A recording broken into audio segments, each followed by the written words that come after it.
Hello everyone and welcome back to the channel.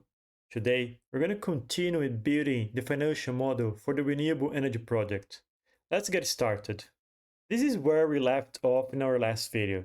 And if you recall and if you watched all the videos I did in this series, you understand that now we have to calculate the tax to be paid, or tax paid in this case here, and the interest and principal of our debt. That's are the next steps we have to take in this video today. But before we go and start modeling these things, I would recommend you to watch a few videos that are recorded since our last video of this series in here. The first one is the tax shield, where I explain what tax shields are and how a project or our renewable energy project can benefit from interest paid and depreciation. The second one that I would recommend you is the videos that I did on debt schedules, how to build debt schedules, and using different methods, right? So we have the annuity and we have the fixed principal repayment. So these are the two videos that I did, and you can watch by either clicking the link below or in the link above in this video here. And the third series that I would recommend you to watch is on depreciation schedules.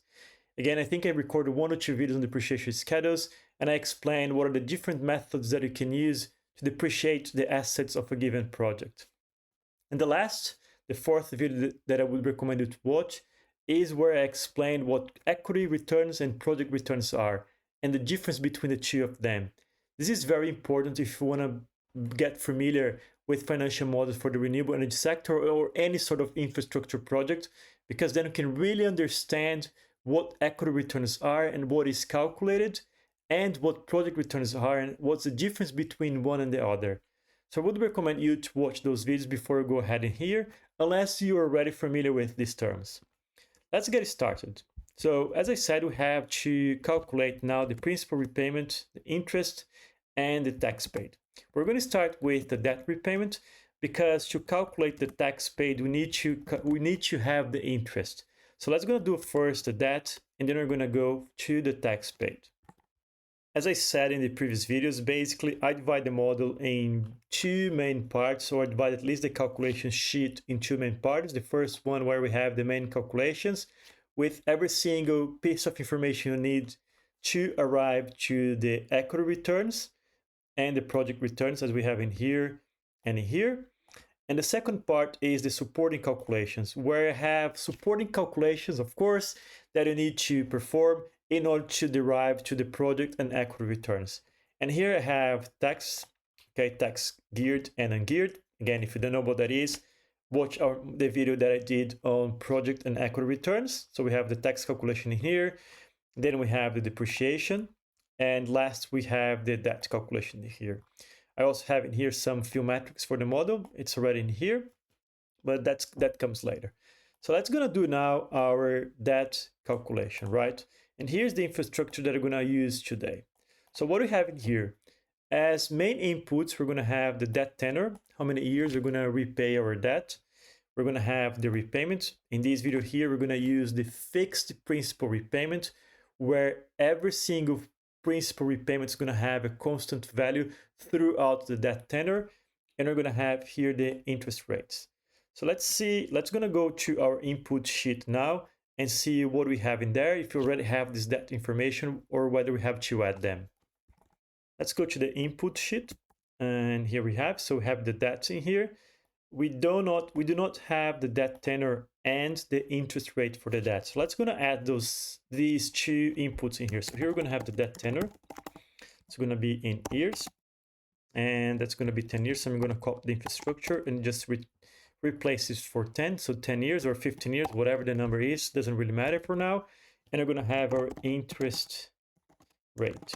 That's gonna be a percent per annum. Okay, that's very important. And let me copy this infrastructure here, and let's say it's going to be 4.5% per year. That's a very important piece of information, okay? Another thing I'm going to start doing here, I'm going to start naming these cells in here just to make our life a bit easier and the model more organized. So we're going to name it for that as debt tenor, okay? And here we're going to call as interest rate, interest rate. Okay, so that's what we have in here. Let's go back to the calculation sheet now and we can already populate these two pieces of information here. So that tenor is going to be equal to that tenor. That's in here, it's 15 years, and our interest rate is going to be equals our interest rate in here. So that's 4.5%. Okay, another information we're going to need our total debt. I'm going to bring this information here. Okay, so if you recall, we already have this information. It's up in the model. And let's see where that is. So this is our senior debt in here. So it's going to be $18.15 million. And I'm going to press enter. So that's it. We have our main inputs in here. Let's see now what are the points that we have to calculate for the debt structure, right? So I'm going to get rid of this for now. We don't need it now. As it says here, it's just a summary for a display. I'm going to get rid of this by pressing Ctrl minus. I can get rid of this line here too. So let's see what we have here. So first we have a debt flag. And if you watch the videos on that schedule that I did in the past, you understand what that is. Essentially, it's going to say false and true in two different scenarios. So if you have to pay or repay our debt, the flag should become false, or sorry, true, as we have in here. If you don't have to repay, it's going to become false. So this is the first piece of information. Then we have our account, our debt account in here. And that what it is essentially keeps track of the open debt. Okay, what is how much we still have to repay as part of our debt, right? So we have our open and closing balance here. Again, if you watch the previous video, you know what that is already. And then we're going to have our principal payment or principal repayment, whatever you want to call it. Essentially is out of your open balance debt, how much you're repaying back to the bank. So that's what it is. So how this infrastructure here is going to work. So every period we're going to have our open balance, which is going to be equals to the previous period closing balance. So that's what we have in here, right? So I'm going to just copy in here. So this one here is going to be equal to the previous one, right? And then the closing balance is going to be equals to the sum of what? Of the open balance minus the principal repayment. And I can add here as a sum because the principal repayment is going to come here as a negative number, right? So I'm going to copy this in here. So let's say we're going to pay minus 1 million. Let's not in here. Let's see here. It doesn't really matter now. Let's say minus 1 million. Okay. So once we repay this $1 million, our closing balance at the end of this particular period in here is going to be 17.15 million. Clear? That's okay. So what I'm going to do, I'm going to just select everything here. I'm going to copy and paste everything across. So we already have the open balance and the closing balance. Let's going to calculate now the principal payment. As I said before, and if I didn't, let me say it now, we're going to use it fixed as a constant principal repayment, meaning that for every single given period, we're going to repay the same value as principal back to the bank. Okay. So here we have what? We have a 15 years debt tenor, okay? So that's a 15 years, it's not a 15 quarters. And that's where the important thing is about financial modeling. You need to make sure that the length, that the debt tenor matches the length of your period, okay? And here we have, for now, we have quarters. Every column here is a quarter, particular during the operations phase, okay? Therefore, here you need to be able to have these numbers in quarter. Actually, not only quarter, you need to make sure that this number here reflects whatever length you have in here. Because our model, our timeline is flexible. And if you recall, if you go back to our inputs and you go up here and change this number here for interval between periods to 4, then every single column in our model, let's go back to calculations. Now, every single column in our model represents 1 year. So you need to make in such a way that this number here changes according to the time frame you have for each one of the periods. Okay, so let's see how to do that. I'm going to go back here. I'm going to come back to one period and let's see how to do it. Let's think together for a while how we can do it, right? So essentially we have to repay our debt in 15 years. But here we have quarters. So in each single year, we have 4 quarters. So essentially what we have to do here, we have to have here 60 quarters because it's 15 times 4, right? So let's see how we can do it. So let's say if we're going to multiply this by what? We're going to multiply this by 4. Okay, then we have 6. But again, we cannot have hard-coded numbers in any formula, in any cell that has a formula, right? So we have to multiply this by quarters per year. So quarters in a year, right? So let's go back here to our text sheet, okay? And what we're going to have here, we're going to add quarters in year technical input. That's how many that's going to be. That's going to be 4, right? There are 4 quarters in a given year. And I'm going to name this I'm going to name this as, gosh, let me get rid of this. I'm going to name it as quarters in year, okay? So that's what it is. I'm going to go back now to calculations, and I'm going to say what? This is going to be equals to quarters in year, right? So that gives us 6, which should be correct, see? Let's see now. The repayment is a fixed or a constant number that should be equals to the total debt that we have divided by that tenor in here, right? So we should repay every single quarter $300,000. And if we repay this for 6 periods, then we're going to repay the whole principal, right? So let's gonna add this thing here. So what are we gonna do? First, we have to have our flag in here to really understand when we have to repay it. So how the flag is gonna work? We have to satisfy 2 conditions in here. So the first one, we should be in a operation phase, right? So we should be during the operation phase because there is no debt repayment during the construction. This is an assumption, okay? I don't know, you might get a debt where you have to repay already part of whatever you withdraws from the bank and back to the bank, but that's not usually the way it works. So what we have to do, our assumption is that we're gonna withdraw, we're gonna tap into our debt during the construction period, and we're gonna repay it during operation because that's when we're gonna have revenues from the project, right? So first thing, we need to check that this is true, okay? And the second condition is that, oops, sorry, let me go back below here. And the second condition is that once we repaid the 6 quarters of our debt, then there's nothing else that needs to be repaid, okay? So that's the condition here. So let's see here the flag.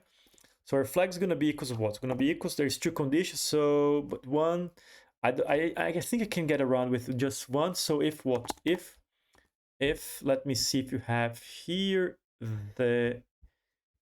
let's see, I think we have here the operation period. That's where we go here. So if this is less or equals to this number here, then it should return true, right? So that's what it is. What's wrong here? Let me see. Can I get rid? No, I can't. Oh, okay, I know how to fix it. So let me just get rid. I think I can get rid of this, and that's gonna work. Okay, and now I have to multiply this by this number here, or this flag in here. Press F4 twice. That's cool. Okay, but it's returning 0, 1, so I think I have to do a bit different than. I don't want it to return 0, 1. I want it to return true or false, so that doesn't work. So let me do different. I think then I have to do an AND formula. So I have to do this like this. I have an AND here. Okay, so we have an AND. So this is the first condition. And now we're going to do the second condition, which is this one here. 4. Okay, that now it works. Let me see. So here's true. So that's correct. Okay, so just have to change a little bit because I wanted to return it true or false.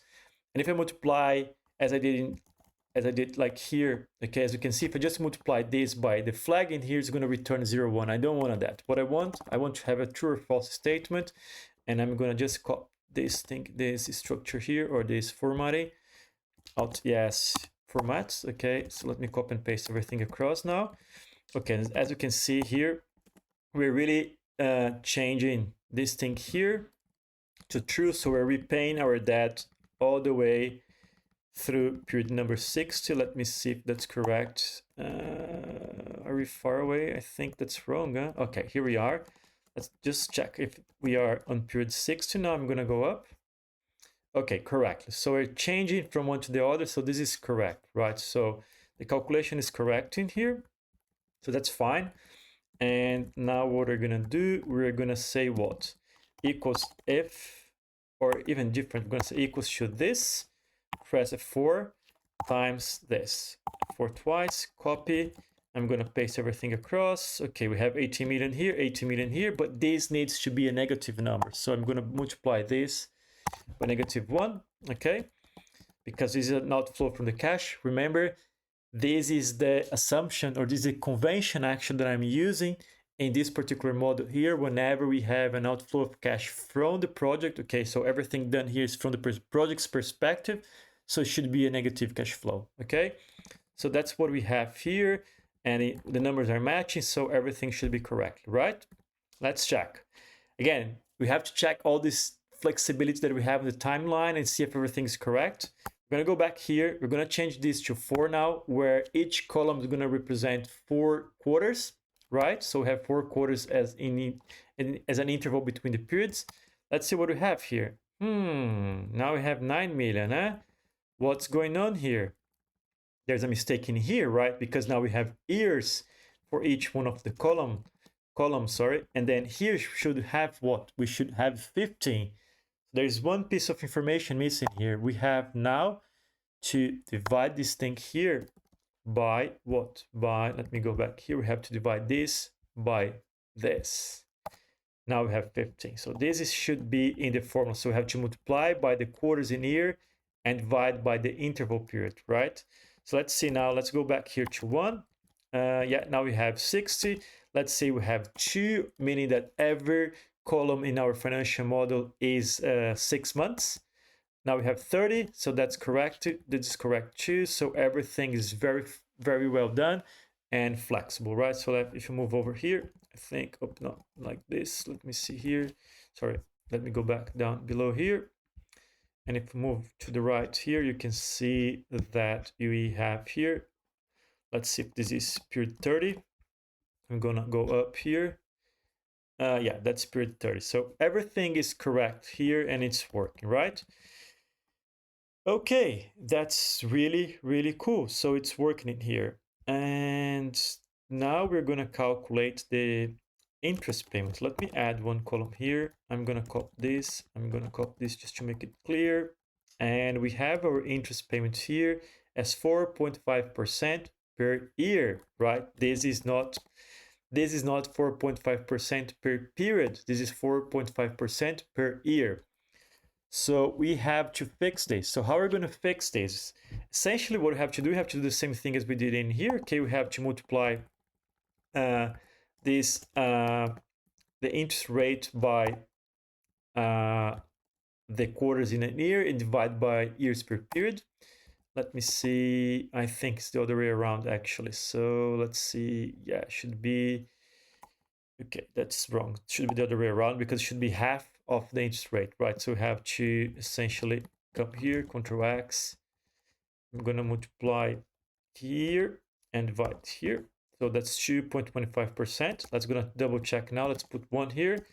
So it should be 1/4, right? So that's correct. So if this divide by 4, so that's correct. And if we're gonna have 1 year here, then it should be 4.5%. And if we were to have, let's say, 2 years per period, which is a bit odd, should have 9%, but then this thing here just doesn't work, right? So let's go back to whatever we had here, and we have 4.5%. Okay, I'm gonna just format here to have a correct styling. So that's gonna be a percent. But I want a percent with 2 commas, and this is going to be a calculation formula in sheet. Okay, so that's it. So how do we calculate now the interest payment?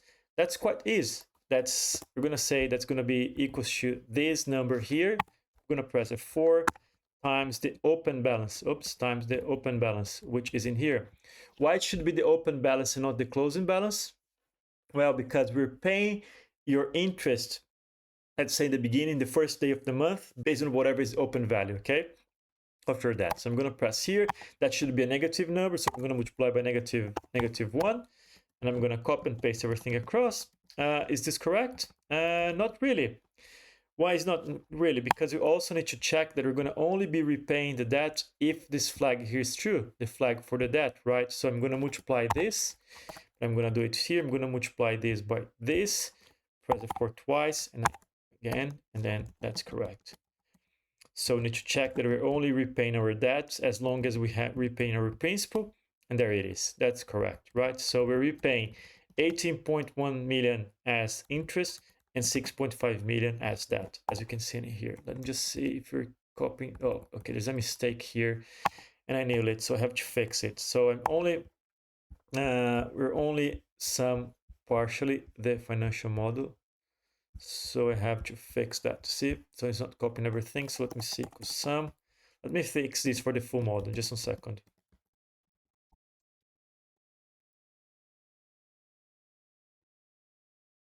Okay, apparently everything's correct here, so we can check throughout the model, but I think everything's correct in here. Okay, so we have our interest repayment here.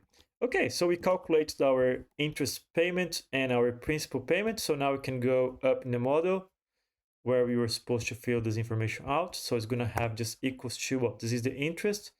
So we're gonna copy this, we're gonna get this number from here, right? And then we have the principal, and I'm gonna get the number from here, correct? That's fine.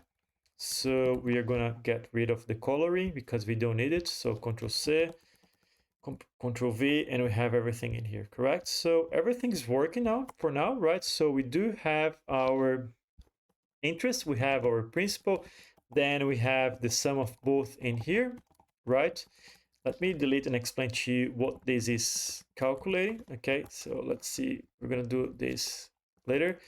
And here we have our cash flow available to equity, which is the sum of everything in here. So, okay, let me delete this and I'm gonna explain to you a bit later what that is. Okay, cool. So we have done the interest that, we have done the debt schedule now. Let's gonna do the tax paid now. And then once we finish it, we're basically done with our cash flows, and then it's just plugging information and until we get to the IRR. Let's start getting to the tax calculation now.